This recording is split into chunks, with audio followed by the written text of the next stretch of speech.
Ya, pandemi COVID-19 yang belum berakhir membuat turbulensi di industri penerbangan nasional masih terus berlanjut di tahun 2021. Kebijakan penerapan pembatasan kegiatan masyarakat atau PPKM yang terus dilakukan oleh pemerintah demi menjaga penyebaran virus corona membuat industri penerbangan terpuruk.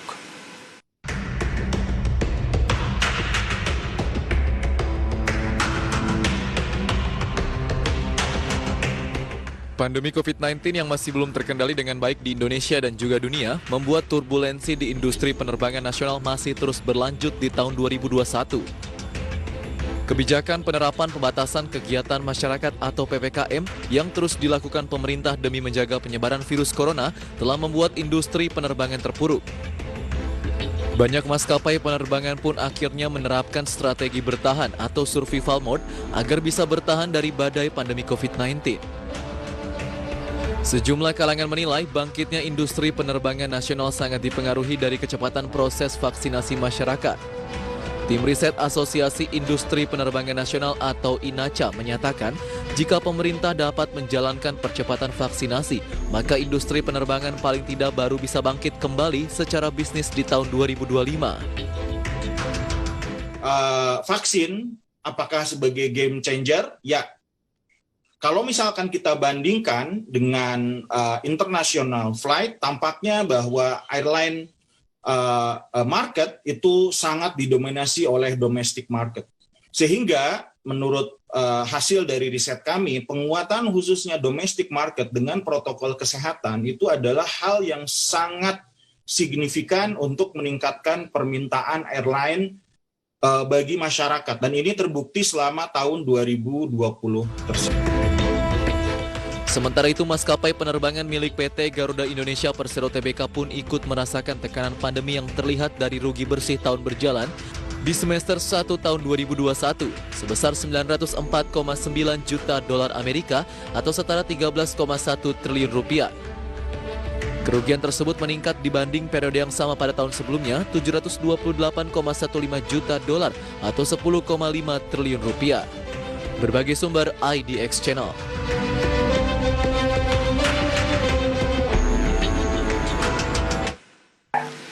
Baik pemirsa, untuk membahas tema kita pagi ini, turbulensi yang masih terus berlanjut di industri penerbangan nasional, kita sudah tersambung bersama dengan Bapak Bayu Sutanto. Beliau adalah Sekretaris Jenderal Asosiasi Perusahaan Penerbangan Nasional Indonesia atau INACA. Ya, selamat pagi Pak Bayu. Ya, halo.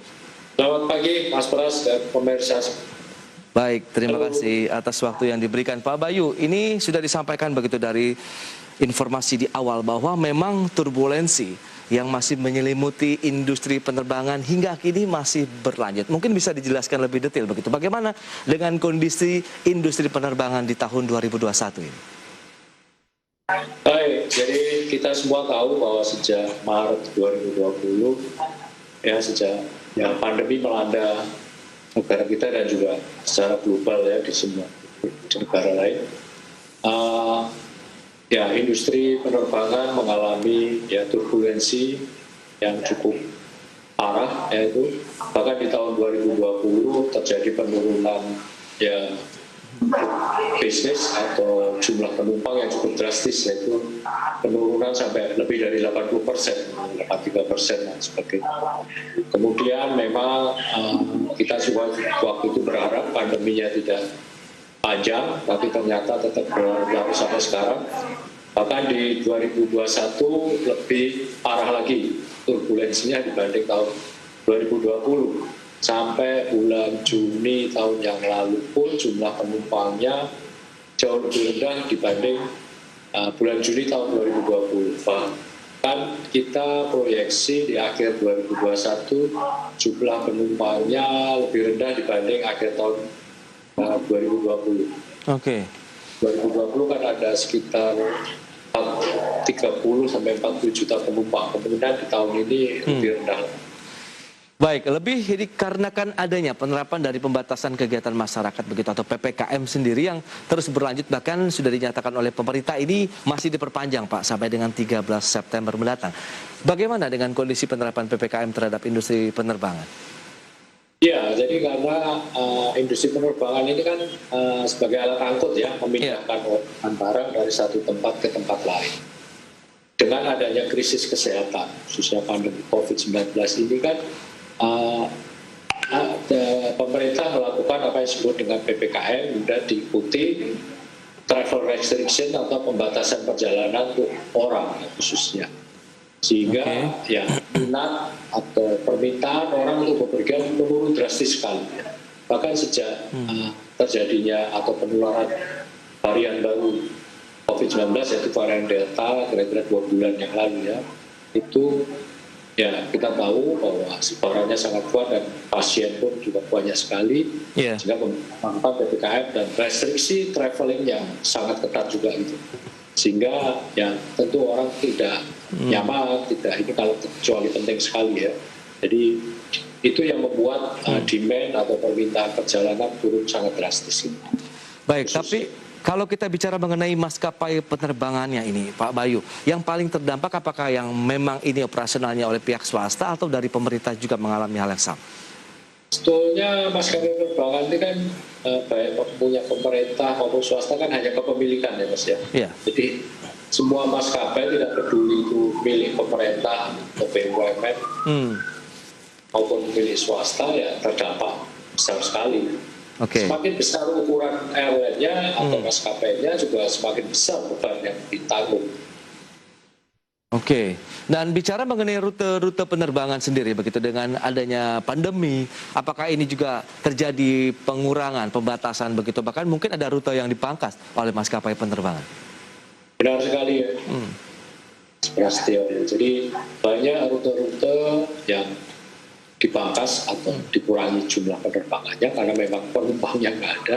Kemudian juga ada yang bahkan tutup karena sama sekali memang nggak ada permintaan gitu, karena kondisi kesehatan di wilayah yang atau rute ke destinasi yang akan dituju itu ya, menerapkan protokol kesehatan sangat ketat. Kayak waktu itu Bali lah, dia yang pertama mengeluarkan aturan semua penumpang yang akan ke Bali harus melalui PCR kan. Juga membuat orang jadi malas bepergian atau tidak tertarik. Kemudian juga untuk luar negeri yang padat seperti Jakarta Singapura, Jakarta Kuala Lumpur. Sekarang maskapai yang melayani pun yang sangat terbatas. Ketika maskapai Garuda mungkin hanya 2 kali seminggu, maskapai dari Malaysia-nya sendiri atau Malaysia Airlines juga 2-3 kali seminggu. Jadi sangat drastis sekali. Baik, tapi kalau kita bicara mengenai rute penerbangan domestik ini, Pak Bayu, apakah masih ada rute-rute yang cukup seksi yang masih terus dilayani oleh maskapai penerbangan dan juga masih bisa menopang pendapatan dari perusahaan? Masih ada beberapa rute ya, khususnya dari Pulau Jawa, Jakarta khususnya atau Surabaya ke kota-kota besar lain di pulau lain. Misalnya Jakarta Medan, Jakarta Surabaya, Jakarta Denpasar. Harga Makassar itu masih ada, walaupun jumlah penumpangnya juga sangat turun drastis sehingga load factor penerbangan tersebut juga rendah, artinya tidak ekonomis. Nah, strateginya seperti apa nih dari teman-teman INAKA dalam menyikapi kondisi seperti ini? Apakah efisiensi juga dilakukan? Kita bahas di segmen berikutnya, Pak Bayu. Kita akan jeda dulu sebentar. Dan pemirsa, kami masih akan kembali usai pariwara berikut ini.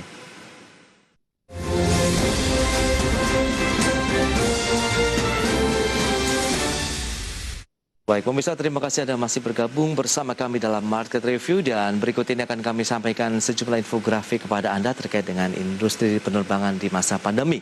Yang pertama, ini adalah kerugian yang dialami oleh maskapai penerbangan. Selengkapnya bisa Anda saksikan di layar televisi Anda.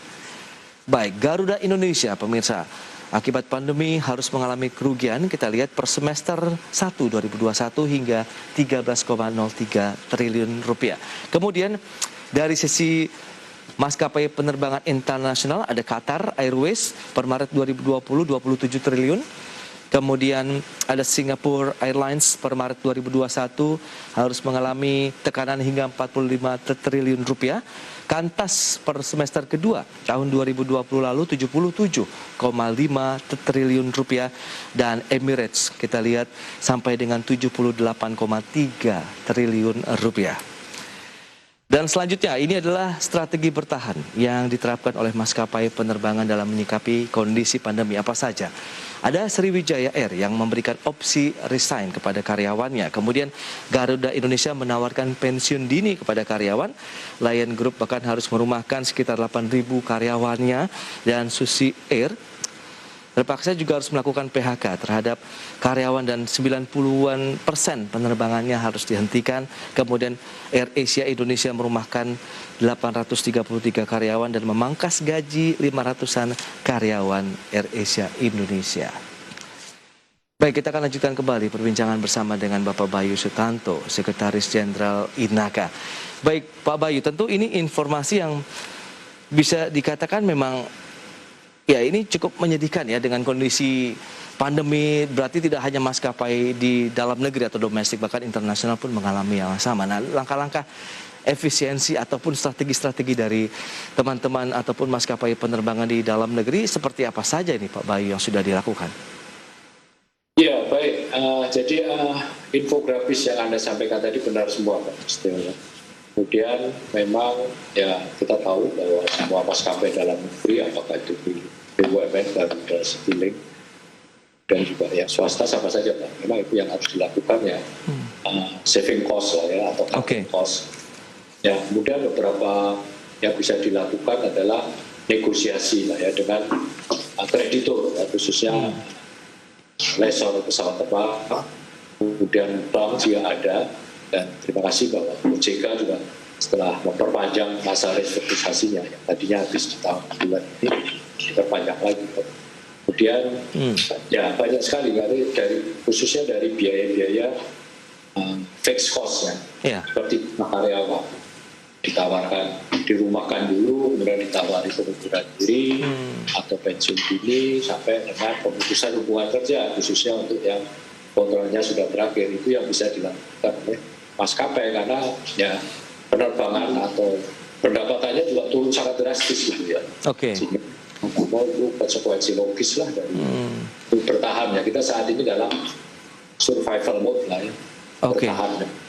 Baik, nah bicara mengenai survival mode yang sudah diambil oleh teman-teman maskapai penerbangan begitu di tanah air, apa saja sih? Apakah juga dengan adanya efisiensi tadi, entah itu dirumahkan atau pemutusan hubungan kerja bagi karyawan yang sudah habis kontraknya, bagaimana lantas operasional mereka dalam kesehariannya? Apakah juga pesawat-pesawat itu tetap dalam maintenance mereka atau bagaimana ini? Ya baik, jadi dalam bisnis maskapai apabila kita mengurangi penerbangan, tentu jumlah pesawat yang dioperasikan juga berkurang. Ya, umumnya kita grounded atau kita parkir. Sambil tentu tetap sesuai peraturan keselamatan yang berlaku. Ya, maskapai harus melakukan perawatan rutin ya, atau pre-shop maintenance. Itu ada daily, ada weekly dan sebagainya. Di luar beberapa maskapai yang memang ada dispute dengan pihak lessor, ya tentu ada pesawatnya dikembalikan maupun ditarik oleh pihak lessor sendiri. Beberapa pesawat sudah diterbangkan dari Indonesia oleh pihak lessor, ditaruh di tempat parkir yang dituju oleh pihak lessor. Tapi kalau itu pesawat-pesawat yang masih di dalam negeri, ya Bapak lihat sendiri kalau beberapa teman yang pergi bepergian lewat bandara dimanapun akan lihat banyak pesawat yang parkir banyak sekali. Itu konsekuensi dari pandemi yang akhirnya membuat krisis. Tapi kan biaya parkir pesawat juga tidak murah, Pak Bayu. Dan ini bagaimana juga nih upaya dari perusahaan untuk menyiasati hal tersebut? Ya memang sejak tahun yang lalu kita secara asosiasi maupun bisnis to bisnis dari para pihak maskapai kepada pihak pengelola bandara khususnya Angkasa Pura 1 dan 2 kita peringanan pembayaran. Walaupun sampai sekarang keringanan atau diskon tarifnya belum ada. Belum disetujui begitu ya? Mau keringanan bayar yang bisa diangsur sudah membantu. Lantas untuk bicara mengenai operasional sehari-hari dengan adanya pengurangan jumlah karyawan itu masih cukup ideal Pak untuk mendukung operasional. Kita tahu kan standarnya sangat tinggi sekali nih kalau kita bicara mengenai industri penerbangan. Ya tentu setiap maskapai melakukannya sesuai dengan ketentuan atau peraturan yang berlaku Mas, karena ada rasionya ada, tentu kita juga selalu melaporkan atau beri informasi apa yang dilakukan maskapai kepada pihak regulator dalam hal Oke. Direktorat Jenderal Perhubungan Udara, Kementerian Perhubungan ya. Tapi kita biasanya selalu mempertahankan core-nya atau key person atau core team yang harus ada tetap aktif di perusahaan tersebut walaupun operasinya sedang tidak beroperasi. Baik, tapi kalau misalnya tadi informasi yang sudah disampaikan dari sisi bisnis begitu, bahwa industri penerbangan begitu dari Inaka White Paper juga menyebutkan bahwa tahun 2025 nih baru kita bisa sedikit ada pemulihan. Apakah memang membutuhkan waktu sepanjang itu, Pak? Iya, jadi krisis ini kan bukan krisis keuangan. Kalau kita ingat krisis keuangan Asia, krisis tahun Krismon lah orang kita. Iya. Apa, kemudian ada krisis tahun 2008 ya. Baik. Krisis mungkin relatif recovery-nya cepat karena mereka krisis keuangan. Iya, iya. Krisis keuangan tidak mempengaruhi demand atau minat orang bepergian. Karena tidak takut tertular penyakit kan. Iya. Kalau kan pandemik ya. Jadi semua orang ketakutan kalau tertular gitu loh. Iya, iya. Masuk bukan hanya personal atau pribadi orangnya, tapi pihak negara juga ketakutan sebenarnya. Baik, baik. Kita lihat ya mudah-mudahan sih memang kalau secara apa ya menggunakan asumsi yang ada atau ceteris paribus yang saat ini ada, ya pemulihan yang akan terjadi seperti Inaka proyeksikan maupun dari pihak ICAO maupun IATA juga sama ya 24 akhir 2024 dan awal 2025 kemudian baru bisa. Ini logis sih. Kita bisa lihat seperti dari WHO bahwa WHO mentargetkan 70% populasi dunia divaksin pertengahan tahun 2022 atau mungkin mundur sampai kuartal ketiga. Dan negara kita juga gencar juga memvaksin target 70% populasi, tapi belum semua provinsi atau daerah yang sudah mencapai. Karena dengan menurut apa yang diprediksi oleh para epidemiologis atau ahli, yang dengan vaksinasi ini, ya imuniti terbentuk sehingga penularannya berkurang, sehingga orang bisa bepergian. Artinya restriksi traveling atau traveling restriction ini menjadi berkurang Mas. Diharapkan kan, dan diharapkan juga kita belum pernah tahu kapan ini akan berakhir dari pandemi, dari endemi. Baik, berarti masih tetap menjadi game changer lah paling tidak pelaksanaan vaksinasi di Indonesia bagi industri penerbangan untuk mengurangi turbulensi yang ada. Lantas di segmen berikutnya ini, Pak Bayu, kita akan membahas bagaimana sih sebenarnya adakah lini bisnis nih yang masih bisa memberikan pendapatan bagi perusahaan. Tahan dulu jawabannya. Kita akan bahas di segmen berikutnya, dan pemirsa, kami akan kembali sesaat lagi.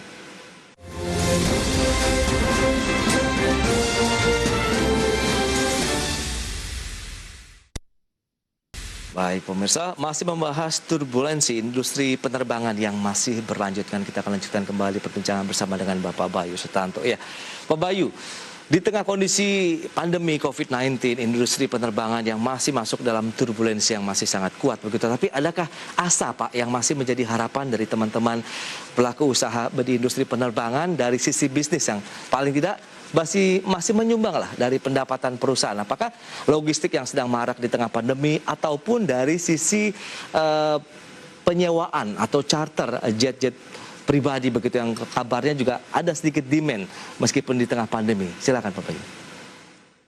Ya baik, jadi dengan adanya pandemi COVID ini kan yang dampak terparah adalah maskapai atau airline yang penerbangan berjadwal. Itu yang terdampak sangat parah. Tapi di luar itu tentu dengan berkurangnya frekuensi penerbangan berjadwal, sehingga kapasitas angkutan kargo yang selama ini diangkut oleh penerbangan berjadwal di daily kargonya itu juga berkurang, sehingga ada peningkatan permintaan penerbangan kargo khususnya charter kargo kepada maskapai atau operator yang penerbangan yang khusus kargo, Mas. Kan ada beberapa penerbangan atau 4 kita lihat freighter lah istilahnya, freighter. Kita memang hanya menerbangi penerbangan mengangkut kargo, baik maupun domestik. Itu ada perbedaan karena suplai dari pesawat berjadwal atau reguler berkurang drastis.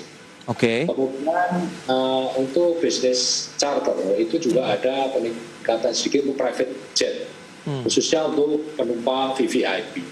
Karena penerbangan berjadwalnya berkurang, tentu mereka akan mencarter pesawat, ya, apakah pesawat jet kecil maupun pesawat jet besar untuk kepentingan mereka, seperti halnya beberapa perusahaan mining maupun oil and gas maupun VVIP lah, pengusaha yang ingin bepergian dengan kepastian waktu. Gitu. Kalau menunggu penerbangan berjadwal kan nggak pasti.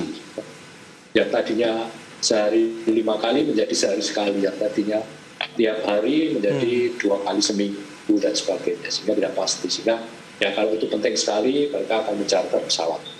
Bisa mencarter dari perusahaan penerbangan air charter, private jet, jet lebih kecil. Bisa juga mencarter ke perusahaan penerbangan berjadwal seperti Garuda, Citylink dan sebagainya. Seperti pemerintah mencarter Garuda untuk mengangkut kargo dari negara lain, khususnya untuk vaksin dan lainnya. Betul. Untuk repatriasi. Kemungkinan itu masih ada bisnisnya. Baik, tapi kalau kita bicara mengenai demand-nya, ada dari sisi persentase nih Pak Bayu, ingin tahu juga begitu. Adakah kenaikan berapa persen sih Pak? Apakah ini juga memang yang masih menjadi penopang dari aktivitas ataupun operasional industri penerbangan? Ada, tapi tidak tetap. Oh, oke. Mungkin 10%, 15% tinggi sekali, tapi tetap tidak bisa menutup kerugian yang dialami, khususnya untuk maskapai berjadwal ya, seperti Garuda, Citylink, Lion dan sebagainya. Apabila di charter ya volumenya kan sangat kecil lah dibandingkan preferensi sebelumnya untuk penerbangan berjadwal. Betul. Tapi kalau dari sisi pemerintah sendiri Pak, bagaimana dengan dukungannya? Karena kita tahu regulasi tadi sudah disampaikan, kemudian upaya-upaya untuk restrukturisasi juga sudah diberikan begitu. Apakah itu sudah cukup membantu industri penerbangan kita? Ya, kita hanya minta apa ya, karena kondisi ini kan kejadian luar biasa ya. Yes. Belum dinyatakan state of emergency oleh pemerintah. Tapi ya kita ingin ada perlakuan-perlakuan yang luar biasa juga. Misalnya tahun yang lalu kita sudah berikan ya semacam pajak, keringanan pajak. Kita juga berharap, karena kita kan penjualannya juga menurun drastis, tentu pajak yang ini kan juga berkurang jauh sekali. Betul. Jadi yang kita minta keringanan atau ditunda pembayaran yang paling tidak. Lebih untuk yang pajak apa nih Pak? Ya kemarin kan yang diberikan pajak karyawannya PPH. Iya. Kemudian beberapa pajak. Tapi untuk badan juga mungkin Pak ya? PPH badan juga. PPH badan. Oke. Termasuk beberapa misalnya tadi sewa parkir pesawat yang kita minta diringankan PPN maupun PPH-nya, tapi ini kan agak kompleks gitu ya prosesnya. Tapi sudah terwujud belum Pak kira-kira? Ya sebagian ada untuk PPH karyawan maupun PPH badan sudah ada beberapa keringanan walaupun kecil, tapi ya alhamdulillah. Baik. Terakhir Pak, optimisme Anda menatap industri penerbangan kita nih, khususnya di tahun 2022 kemudian sampai dengan tahun ke depan begitu? Ya kembali tadi Mas, jadi kita tetap mendukung pemerintah program vaksinasi dan protokol kesehatan. Karena ini merupakan game changer untuk mempercepat pandemi jadi endemi. Baik. Dan kita berharap evaluasinya lebih detail seperti kalau seperti tahun yang lalu kan satu jagat gitu ya. Semua sama. Kalau sekarang dengan PPKM yang lebih mikro ini ya, kan membuat apa ya, biar Pemda pun juga serius gitu untuk jika level pandemi ini bisa berkurang. Menurut saya sih nanti kalau PPKM bisa sampai level 1 ya itu new normal. New normal ya, sudah hidup berdampingan lah kita dengan COVID-19 begitu Pak Bayu. New normal, dan memang di tahun 2022 kalau memang WHO mentargetkan dan itu sangat serius para sepakat ya. Kita herd immunity global juga tercapai sehingga penerbangan di waktu itu pembatasannya makin berkurang. Betul. Baik. Pak Bayu, mohon maaf waktu terbatas ini. Terima kasih banyak Pak atas informasi dan insight-insightnya terkait dengan industri penerbangan nasional yang juga masih terus berjibaku ini ya, melawan tekanan dari COVID-19. Maju terus Pak untuk industri penerbangan Indonesia. Selamat melanjutkan aktivitas Anda kembali dan stay healthy Pak Bayu. Terima kasih Mas. Selamat pagi. Selamat pagi. Baik pemirsa, demikian perbincangan kami bersama dengan Bapak Bayu Sutanto. Beliau adalah Sekjen dari INAKA, dan di segmen berikutnya kami masih akan kembali dengan informasi menarik terkait dengan sekuritisasi. Sesaat lagi.